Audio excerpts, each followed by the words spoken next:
క్రీస్తునందు ప్రేమైన దేవుని బిడ్డలారా, యేసుక్రీస్తు నామములో మీ అందరికీ నా హృదయపూర్వకమైన వందనాలు. ఈ రెండవ రోజు ఉపవాస ప్రార్థన సందర్భంగా దేవుని వాక్యాన్ని మనం నేర్చుకోవడానికి కూడి ఉన్నాం. నిన్నటి దినం ఎజ్రా చేసిన ప్రార్థన విషయాన్ని మనం జ్ఞాపకం చేసుకున్నాం. ఈరోజు యోనా గ్రంథం 3వ అధ్యాయం 5వ వచనం నుండి 10వ వచనం వరకు ఉన్న భాగాన్ని చదువుకొని వాక్యాన్ని ధ్యానం చేసుకున్నాం. యోనా గ్రంథం 3వ అధ్యాయం 5వ వచనం నుండి 10వ వచనం వరకు ఉన్న భాగాన్ని చదువుకున్నాం. నినివే పట్టణపు వారు దేవుని యందు విశ్వాసం ఉంచి ఉపవాస దినము చాటించి గనులేమి అల్పులేమి అందరూ గోనె పట్ట కట్టుకున్నది. ఆ సంగతి నినివే రాజునకు వినబడినప్పుడు అతడు తన సింహాసనం మీద నుండి దిగి తన రాజవస్త్రము తీసివేసి గోనె పట్ట కట్టుకొని బూడిదలో కూర్చుండెను.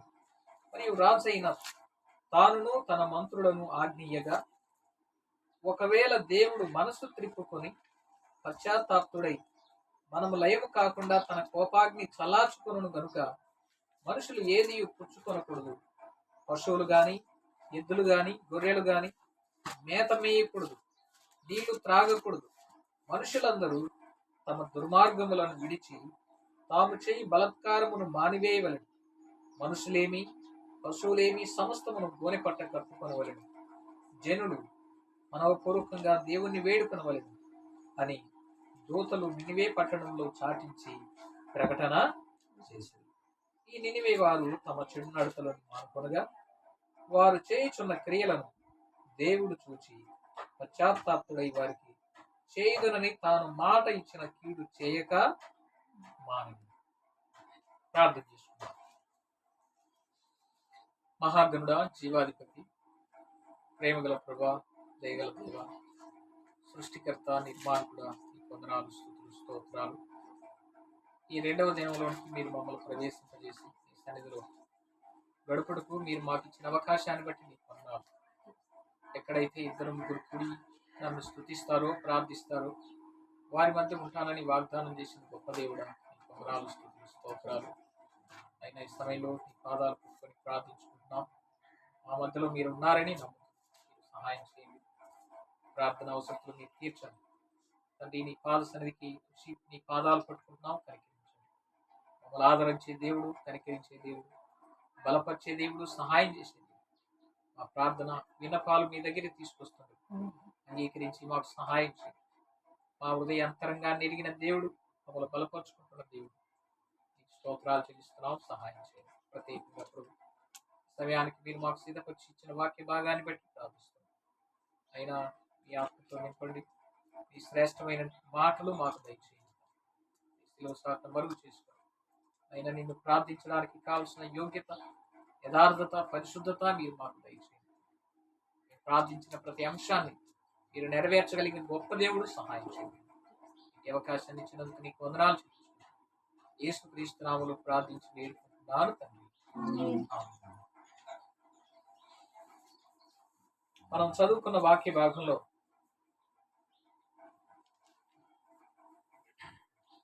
నినివే పట్టణం గురించి వ్రాయబడింది. నినివే పట్టణస్థులు అన్యులు, ఒక విగ్రహారాధికులు, దేవుడంటే ఎరగనటువంటి వారు. అంత మాత్రమే కాదు, విగ్రహారాధనతో దేవుడంటే తెలియని అన్య దేవతలను, అన్య దేవుళ్లను పూజించేటువంటి వారు. వారి విషయంలో దేవుడు దృష్టి పెట్టాడు. వీరు నశించిపోతున్నారు, వీరు నాశనం అయిపోతారు, వీరికి రక్షణ మార్గం సిద్ధపరచాలని దేవుడు దృష్టించి ఆ నినివే పట్టణం నాశనం అయిపోకుండా ఉండడానికి దేవుడు యోనాను పంపించాడు. కానీ యోనాను పంపించినప్పుడు యోనా తిరగబడి అక్కడికి వెళ్ళడానికి భయపడి తర్సీస్ పట్టణానికి వెళ్ళిపోతాడు. కానీ దేవుడు మళ్ళా పట్టుకొని మళ్ళా తిరిగి నినివే పట్టణానికి తీసుకొస్తాడు.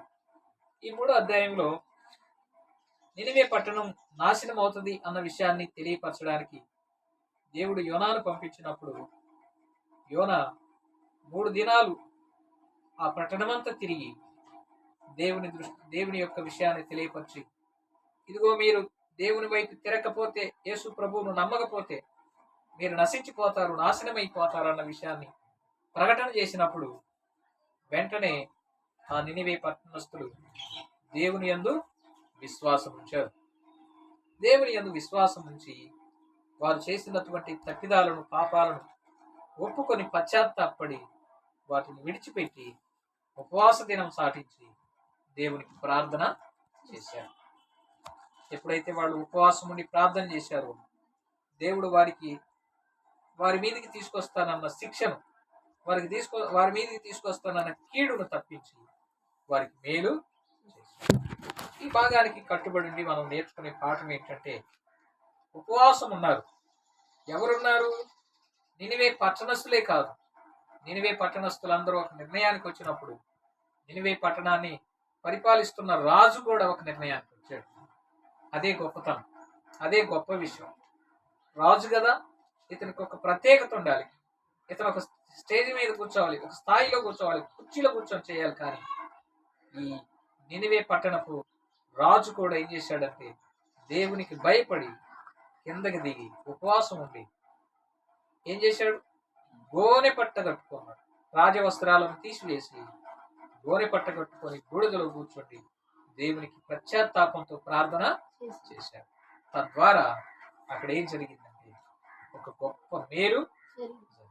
ఈ విషయాలన్నీ దూతలు వచ్చి నినివే పట్టణంలో చాటించి ప్రకటన చేశారు. ఆ విషయాన్ని విన్న ప్రజలు దేవునికి ముందు భయపడ్డారు.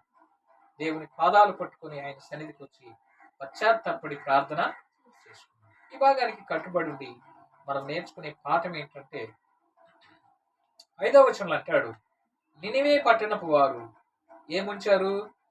దేవుని యందు విశ్వాసం ఉంచారు. మనం ప్రార్థన చేసేటప్పుడు, ఉపవాసం ఉన్నప్పుడు, ప్రార్థన చేసేటప్పుడు, మందిరానికి వెళ్ళినప్పుడు, దేవుణ్ణి అంగీకరించినప్పుడు మనం చేయాల్సిన పని ఏంటంటే దేవుని యందు విశ్వాసం ఉంచాలి. మొదటిది దేవుని యందు విశ్వాసం ఉంచాలి, నమ్మకం ఉంచాలి.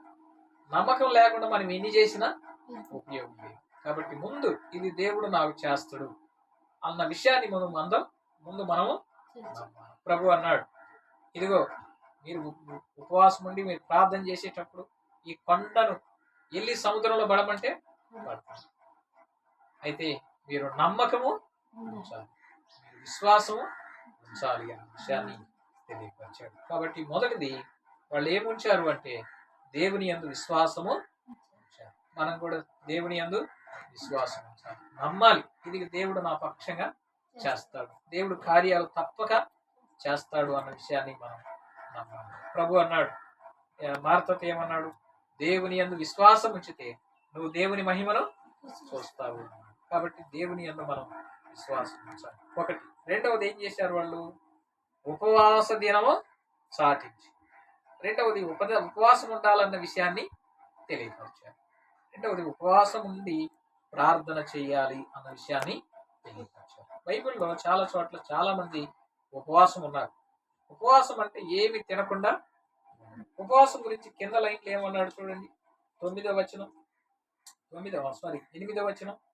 ఒకవేళ దేవుడు మనసు త్రిప్పుకొని పశ్చాత్తాప్తుడై మనము లయము కాకుండా తన కోపాగ్ని చల్లార్చుకున్నాడు గనుక మనుషులు ఏది పుచ్చుకోనకూడదు అంటే తినకూడదు, ఏది తినకూడదు.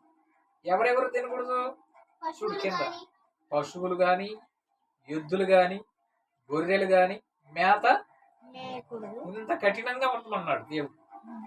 పశువులు తినకుండా ఉంటాయా? కానీ తినకుండా వాటిని కట్టేయము.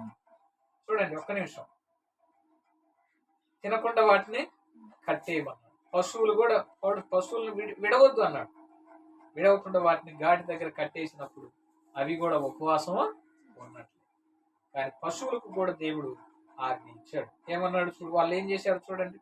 పశువులు గాని దేవుడు మీరు మాత్రం ఉపవాసం ఉండండి, దేవుని వైపు తిరగండి అని ప్రకటన చేస్తే నినివే పట్టణస్థులు వాళ్ళే కాదు, వాళ్ళ పశువులు, వాళ్ళ ఎద్దులు, వాళ్ళ గొర్రెలన్నీ కూడా మేత మేయకుండా.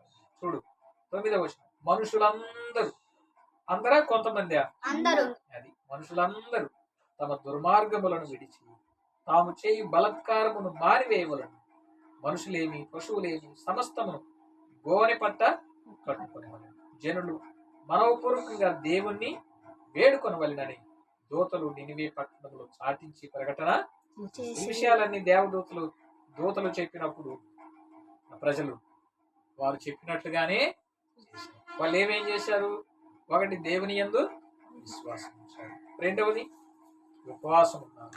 మూడవది, ఉపవాసం ఉండి ఊరికి కూర్చోలే, నిద్రపోలేదు. కానీ వాళ్ళు చేసింది ఏంటంటే దేవునికి భయపడి ప్రార్థన చేశారు.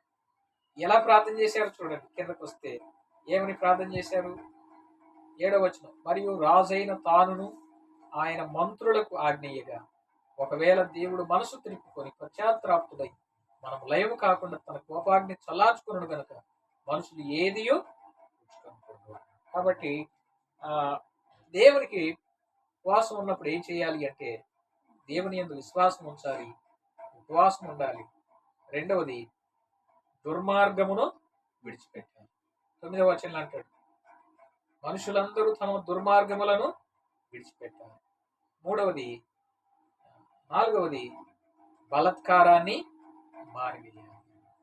ఇంకా మళ్ళీ ఎడ చేయాలి ప్రార్థన అంటే జనులు మనవపూర్వకంగా దేవుణ్ణి మనస్ఫూర్తిగా దేవుణ్ణి వేడుకోవాలి.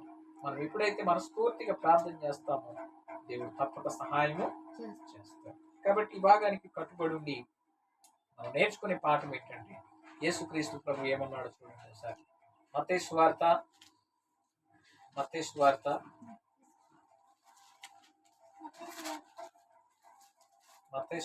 6వ అధ్యాయం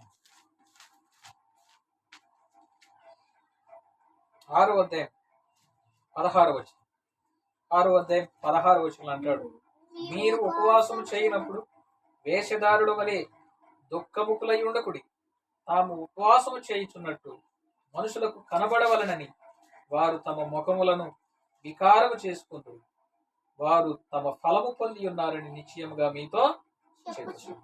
ఉపవాసం చేయుచున్నట్టు మనుషులకు కనబడవలనని కాక రహస్యమందున్న నీ తండ్రికే కనబడవలనని నీ ఉపవాసం చేయనప్పుడు నీ తల అంటుకొని నీ ముఖము కడుగుకొని అప్పుడు రహస్యమందు చూచు నీ తండ్రి నీకు ప్రతిఫలము ఇచ్చును.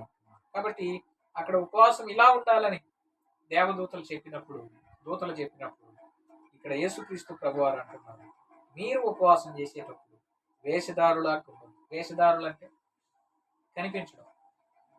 అంటే మనమంతా ముఖమంతా విచారంగా పెట్టుకొని మనమే ఉపవాసం ఉంటున్నట్టుగా ఎవరికి తెలియకూడదు. మన ఉపవాసం ఉన్న విషయమే ఎవరికి తెలియకూడదు. దేవుడు కార్యాలు చేస్తాడు. కాబట్టి మీరేం చేయాలన్నాడంటే చూడు 6వ అధ్యాయంలో ఏమన్నాడు ఒకసారి చూడండి. ఒకసారి ఏమన్నాడు? 6వ అధ్యాయం 16వ వచనంలో, ఉపవాసం చేయుచున్నట్టు మనుషులకు కనబడవలనని కాక రహస్యమందున్న నీ తండ్రికే కనబడవలనని నీ ఉపవాసం చేయనప్పుడు నీ తల అంటుకొని అంటే తలకు పోసుకొని అని కాదు. కానీ దీని అర్థం తలకు పోసుకొని అని కాదు. కానీ తలకు పోసుకుంటే మంచిదే, శుభ్రంగా ఉంటాం. కానీ తలకు పోసుకుంటే పరిశుద్ధత రాదు. కానీ తల అంటుకోవడం అంటే ఆ రోజుల్లో తలకు నూనె పెట్టుకోవడం. తల నూనె పెట్టుకున్నప్పుడు ముఖం మెరుగ్గా కనిపిస్తుంది. ముఖం పీక్కుపోయినట్లుగా లేకపోతే ఉపవాసం ఉన్నట్లుగా ఏమి తిననట్లుగా మన ముఖంలో కనపడకుండా ఉండడానికి తల అంటుకొని అన్న విషయాన్ని తెలియపరిచాడు. రెండవది ఏమన్నాడు? ముఖము కడుక్కు. తలకు పోసుకున్నాడు మళ్ళీ ముఖం కడుక్కోవాల్సిన అవసరం ఏముంది అంటే దీని అర్థం ఏంటంటే తల అంటుకోవడం అంటే నూనె పెట్టుకోవడం, ముఖం కడుక్కోవడం అంటే మనల్ని శుద్ధి చేసుకోవడం. దేవుని పాదాలు పట్టుకొని మనలో ఉన్న అవిధేయతను, అక్రమాన్ని, మోసాన్ని, అపవిత్రతను కడిగి శుద్ధి చేసుకోవాలి. దేవుని పాదాలు పట్టుకొని ప్రార్థన చేసినప్పుడు దేవుడు తప్పక వింటాడు. అంత మాత్రమే కాదు, 18వ వచనం అంటాడు, అప్పుడు రహస్యమందు చూచుకున్న నీ తండ్రి నీకు ప్రతిఫలం. మనం ఎవరికి ప్రార్థన చేస్తున్నాము? తండ్రికి ప్రార్థన చేస్తున్నాం. యేసు క్రీస్తు ద్వారా దేవునికి మనం ప్రార్థన చేస్తాం. కాబట్టి ఇక్కడ ఏమేం చేశారు అంటే భక్తులు, ఈ నినివే పట్టణస్థులు ఒకటి ఏం చేశారు, 9వ వచనాన్ని బట్టి దుర్మార్గమును విడిచిపెట్టారు. రెండవది బలాత్కారాన్ని మానేశారు. మూడవది గోనె పట్టు కట్టుకున్నారు. నాలుగవది హృదయపూర్వకంగా వేడుకున్నారు. అర్థమవుతుందా? ఒకటి విడిచిపెట్టారు, రెండవది మానేశారు, మూడవది ఏం చేశారంటే గోనె పట్టు కట్టుకున్నారు, నాలుగవది బూడిద పోసుకున్నారు. బూడిద దేనికి సాదృశ్యం అంటే పశ్చాత్తాపానికి సాదృశ్యం. పశ్చాత్తాపడి మనం ప్రార్థన చేసినప్పుడు మన పాపాలను దేవుడు క్షమిస్తాడు. యేసు ప్రభు మన పాపాలను క్షమించడానికి యేసుక్రీస్తు ప్రభు ఈ లోకానికి వచ్చాడు. ఎంత ఘోర పాపినైనా క్షమించి రక్షించడానికి ఆయన రక్షకుడిగా వచ్చాడు. కాబట్టి ఈ విషయాన్ని గుర్తించి ఆయన పాదాలు పట్టుకొని ప్రార్థన చేయాలి. నినివే పట్టణస్థులు ఏం చేశారు? నినివే పట్టణస్థులు ఏం చేశారు అంటే చాటింపు వినగానే అల్పులేమి గనులేమి, అందరూ పెద్దోళ్ళేమి చిన్నోళ్ళేమి, పశువులేమి గొర్రెలేమి ఎద్దులేమి గొర్రెలేమి పశువులేమి ఏవి కూడా నీళ్లు కూడా తాగలేదు. కానీ మనం ఇప్పుడు నీళ్లు తాగుతున్నారు కదా, కొంతమంది నీళ్లు తాగుతున్నారు. కానీ నీళ్లు తాగినంత మాత్రాన ఏం కాదు, కానీ నీళ్లు తాగకూడదు లెక్క అయితే. కానీ నీళ్లు తాగడం వల్ల మనకు ఆరోగ్యం కూడా బాగా ఉంటుంది. కాబట్టి నీళ్లు తాగకూడదు, మేత అన్నం తినకూడదు, నీళ్లు తాగకూడదు. ఉపవాసం ఉండి ప్రార్థన చేయాలి. అయితే ముందు దేవుని యందు విశ్వాసం ఉంచాలి, దేవునికి భయపడాలి. దేవుని యందు విశ్వాసం ఉంచాలి, దేవునికి భయపడాలి. మూడవది ఉపవాసం ఉండాలి. నాలుగవది గొప్పోళ్ళేమి కొద్దిోళ్ళేమి అందరూ కూడా ఉపవాసం ఉన్నప్పుడు ఏం చేయాలి? 9వ వచనాన్ని బట్టి చూస్తే విడిచిపెట్టాలి, మానేయాలి, తగ్గించుకోవాలి, హృదయపూర్వకంగా దేవుణ్ణి ప్రార్థన చేసినప్పుడు దేవుడు తప్పక సహాయం చేస్తాడు. అలాంటి కృపను పరిశుద్ధాత్మ దేవుడు మనకు అనుగ్రహించాలి. చిన్న ప్రార్థన చేస్తాను. ప్రార్థన. ప్రేమ గల తండ్రి, ఈ వందనాలు స్తుతులు స్తోత్రాలు. 2వ రోజులోనికి మమ్మల్ని ప్రవేశింపజేసి మీ పాదాలు పెట్టుకుని ప్రార్థించుకునే భాగ్యం మీకు దయచేసి మీరు మాకు దయచేశావు. మీకు స్తోత్రాలు ప్రభా. అయినా నినివే పట్టణస్థుల విషయంలో మీరు తెలియపరిచిన మాటను వారి తీసుకొచ్చు. నినివే పట్టణం నాశనం అవుతుందన్న విషయాన్ని నినివే పట్టణానికి తెలియపరచడానికి వాళ్ళు ప్రజలందరూ భయపడ్డారు, నీ యందు విశ్వాసం ఉంచారు, తగ్గించుకున్నారు. గనులేమి అల్పులేమి తండ్రి ఉపవాసం ఉన్నారు, గోనె పట్ట కట్టుకొని బూడిద పోసుకొని పశ్చాత్తాపడి విడిచిపెట్టి మాని హృదయపూర్వకంగా నీకు ప్రార్థన చేశారు. తద్వారా మీరు వారిని లయం కాకుండా వాళ్ళు శిక్ష నుండి తప్పించావు దేవా. అలాగే మమ్మల్ని కూడా మీరు తప్పించగలిగిన దేవుడు, రక్షించగలిగిన దేవుడు, కాపాడే దేవుడు, ప్రేమించే దేవుడు, బలపరిచే దేవుడు, సహాయం చేసే దేవుడు మీరు తప్ప ఈ లోకంలో ఎవరు లేరన్న విషయాన్ని మా దృష్టికి తీసుకొచ్చినారు. మీకు వందనాలు చెల్లించుకోండి. ఈ కూడికి అందరికీ మీరే తోడుగా ఉండి సహాయం చేయాలి. యేసుక్రీస్తు నామమున ప్రార్థించి వేడుకుంటున్నారు తండ్రి. ఆమేన్.